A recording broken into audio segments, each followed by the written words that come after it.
sun hadn't even fully cleared the horizon. There I was, standing on a dew-slicked driveway, clutching a lukewarm coffee. Growing up, Saturday mornings could be a whole ordeal. My mom and grandmother would drag me out of bed at 5 a.m. sharp, their eyes gleaming with the light of a seasoned bargain hunter. I hated the early hours. I thought Saturdays were for sleeping in. The sting was always softened by that one golden find, like snagging the previous year's must-have toy for only a $5 bill. That old habit is hard to break, which is why on a random Saturday morning, I found myself staring into the unblinking plastic eyes of a 1998 original Furby. I was sitting in a cardboard box labeled Electronics, $2. Nostalgia, I chuckled, handing over 2 singles to the lady. That night, my apartment was a mess of pizza boxes and half-empty wine glasses. Scott and Lindsay were sprawled on my sofa, the living room lights reflecting off of the Furby's creepy, oversized pupils. No way. My sister had the leopard print one, Cat squealed, snatching it off the coffee table. We have to see if it still works, Chelsea. Do you have any AA batteries? Somewhere in the junk drawer, I laughed, taking another sip off of my drink. 5 minutes later, the thing lurched to life. Its mechanical eyelids clicked open with a sound like snapping twigs. Doo-dah, ka-may-may, it chirped in that high-pitched digital warble. Oh my God, wait, Lindsay said, her thumbs flying across her phone screen. I found a Furbish to English dictionary. Ka-may-may means, love it? It loves us. We spent the next hour playing with it, laughing as it sneezed and sang until the wine finally caught up with us. Lindsay and Kat crashed on the pull-out couch.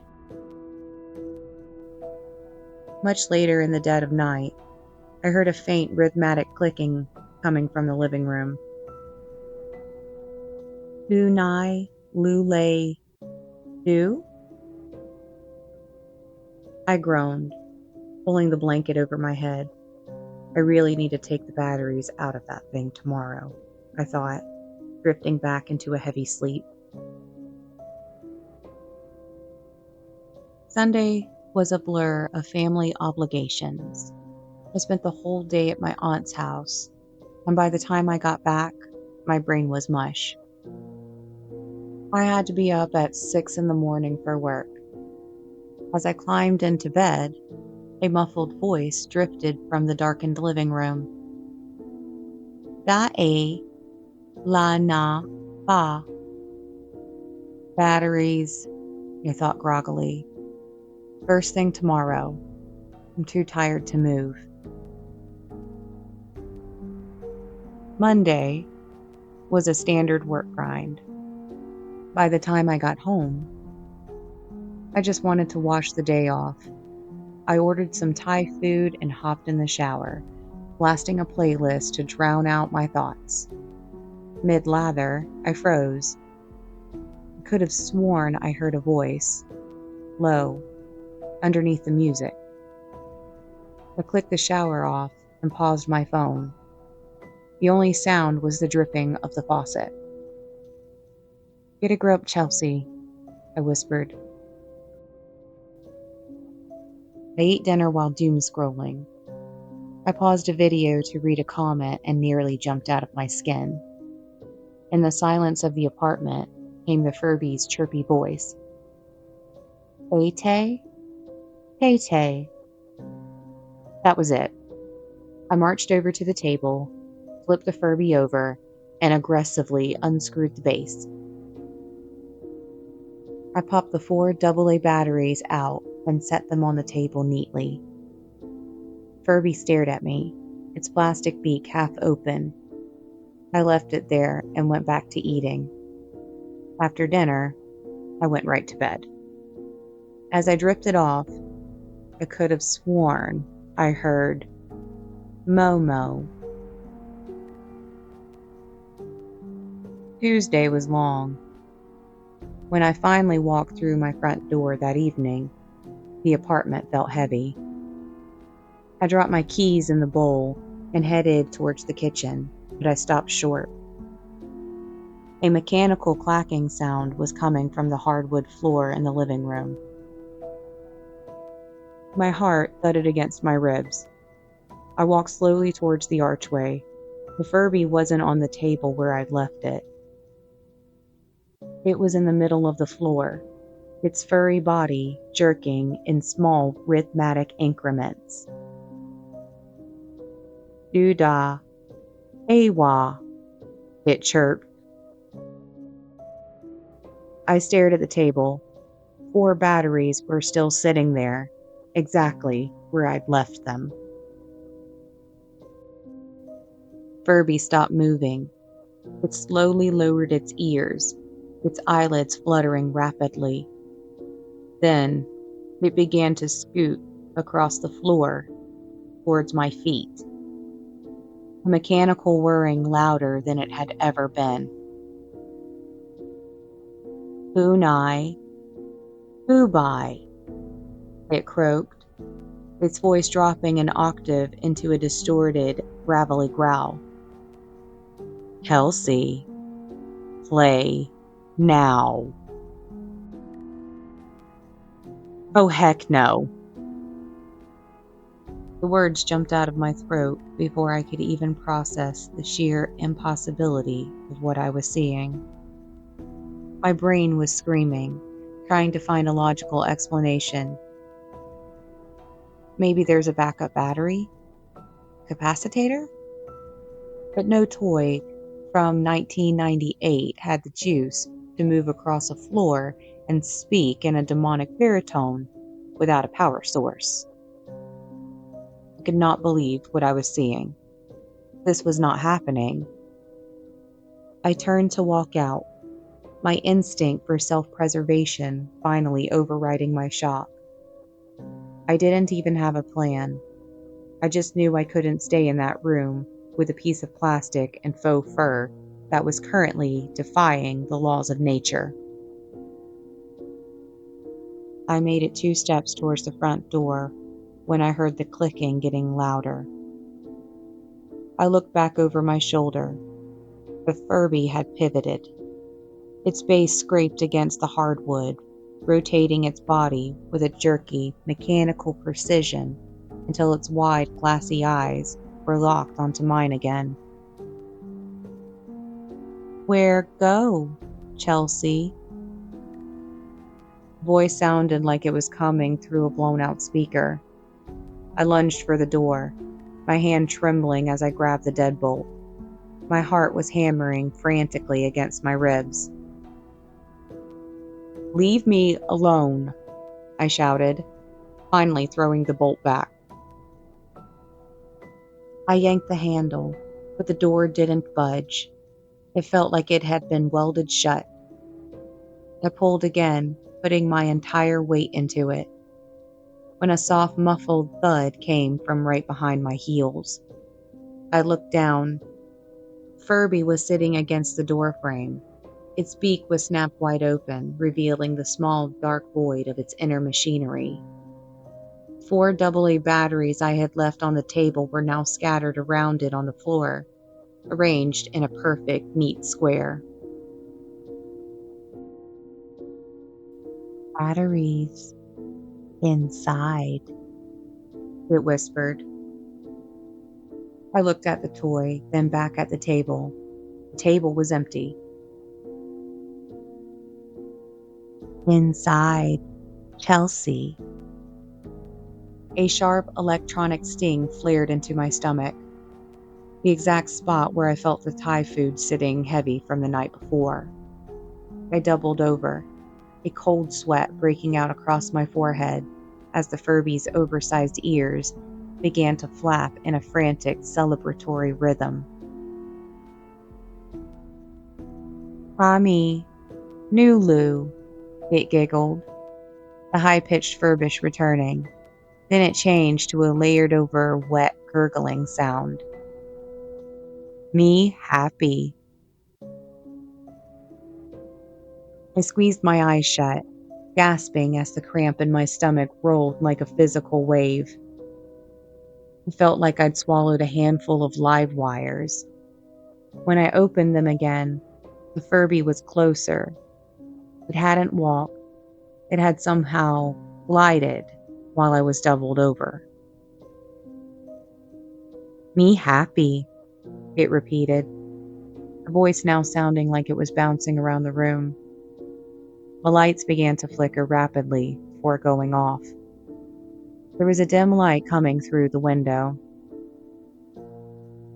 I scrambled back, my heels trying to find traction on the slick floor until my back hit the wall.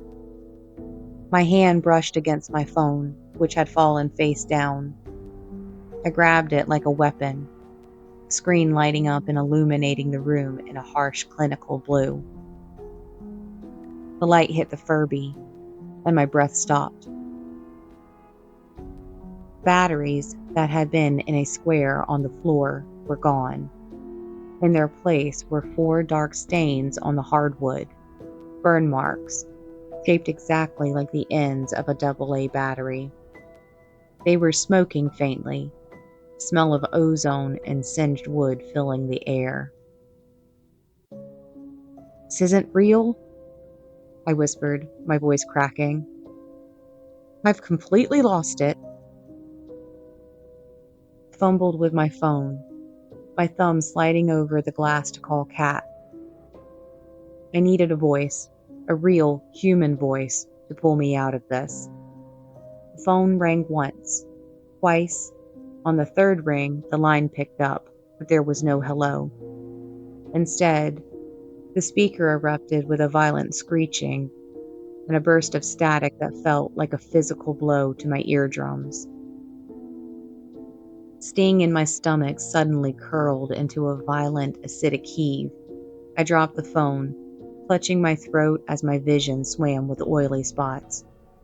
I barely had time to turn my head before I was retching, my body convulsing with a force that felt like it was tearing my ribs apart.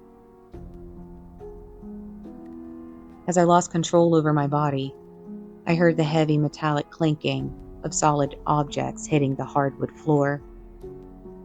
I stared down, my breath coming in ragged, terrifying gasps.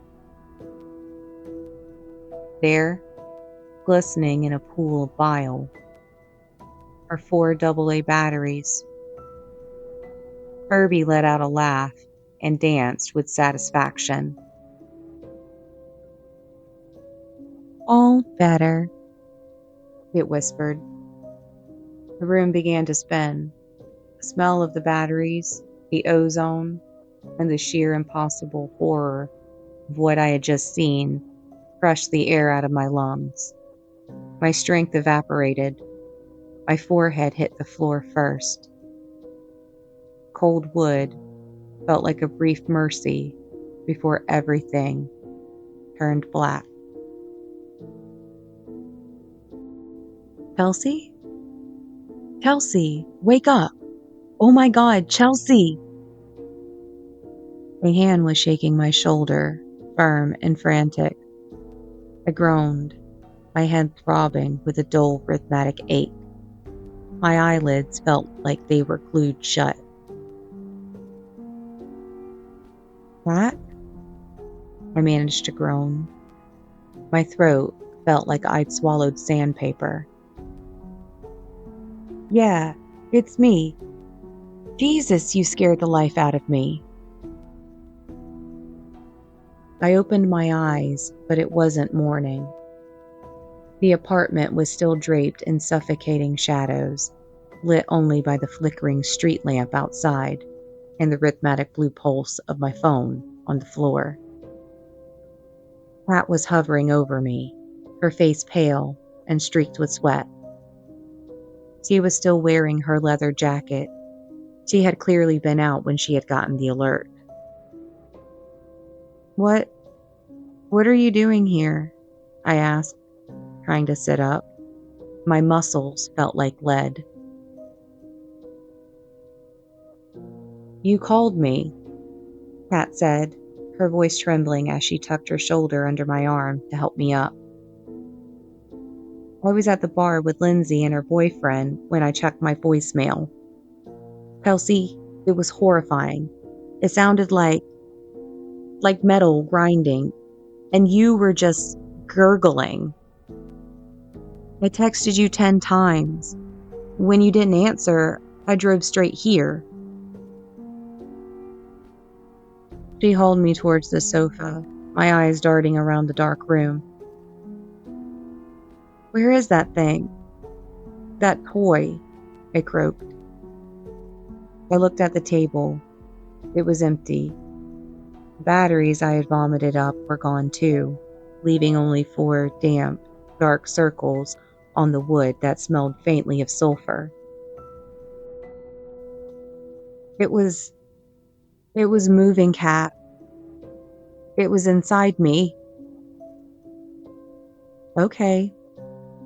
You're in shock, Kat whispered, her grip tightening on my arm. We're going to the ER right now. We turned to walk towards the front door, but a sharp mechanical snapping stopped us cold. It was back. It was perched on top of the bookshelf right next to the door, its ears pinned back and its eyes glowing with a low pulsating crimson light. It didn't look like a toy anymore. Synthetic fur was stretching, tearing at the seams as something jagged and dark pushed out from within it. Kelsey, play. A voice vibrated through the room. It was back to the high-pitched digital chirp, then changed again to a deep, wet, heavy rasp. Kelsey, sacrifice. Kat froze. What the hell is that? Furby's beak didn't move as it spoke, but its entire body began to expand, its plastic base cracking as long, spider-like shadows bled out from its frame. It launched itself from the bookshelf, blur of matted fur and glowing red eyes aimed straight for me. Get back, Kat yelled, shoving me towards the wall. She didn't hesitate. She dove for the aluminum baseball bat I always kept propped by the front door. Her fingers curled around the grip, and she swung with a desperate heavy force. There was a loud clang. The bat connected with a sickening solid sound, sending the Furby flying across the room. It slammed into the kitchen counter, but it did not stay down. It hit the floor and flipped upright, its mechanical beak snapping with a rapid metallic clacking. What is that thing made of? Kat hissed. The bat had a visible dent in it, as if she had hit a block of solid iron. Furby began to change. Its plastic ears didn't just flap, they elongated, tearing through the fabric like jagged, serrated knives. Its torso distended, a cute round shape warping into something lean and predatory. Every time it moved, it sounded like gears grinding against bone. This wasn't a toy. It was a vessel for something that had been playing a long, cruel game.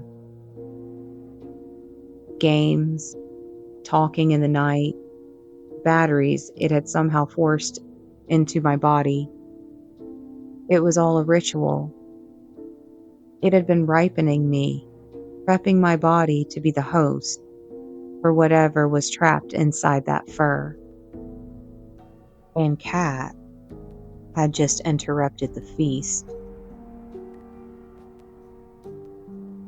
The Furby let out a low, distorted growl and scuttled towards her, its little plastic feet moving with impossible speed. It leaped, sinking its jagged ears into Cat's shoulder. She screamed, stumbling back into the kitchen, desperately trying to shake the thrashing, demented thing off.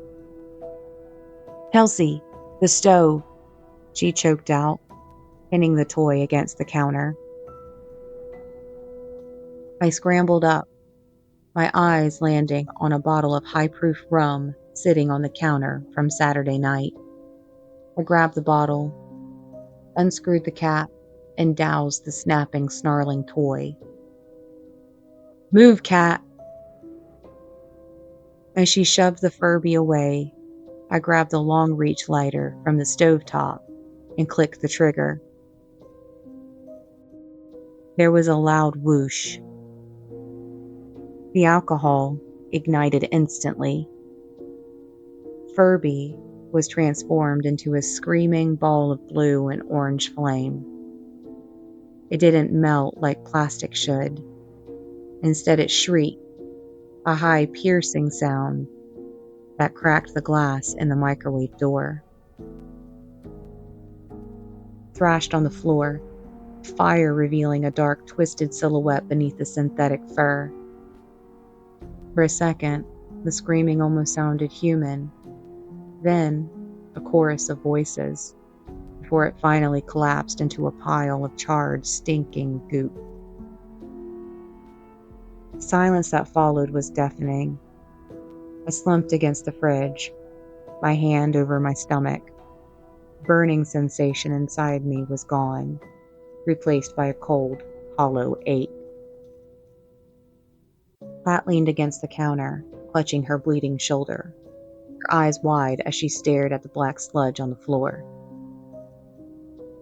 "Tell me," she rasped, "that you're never going yard sailing again."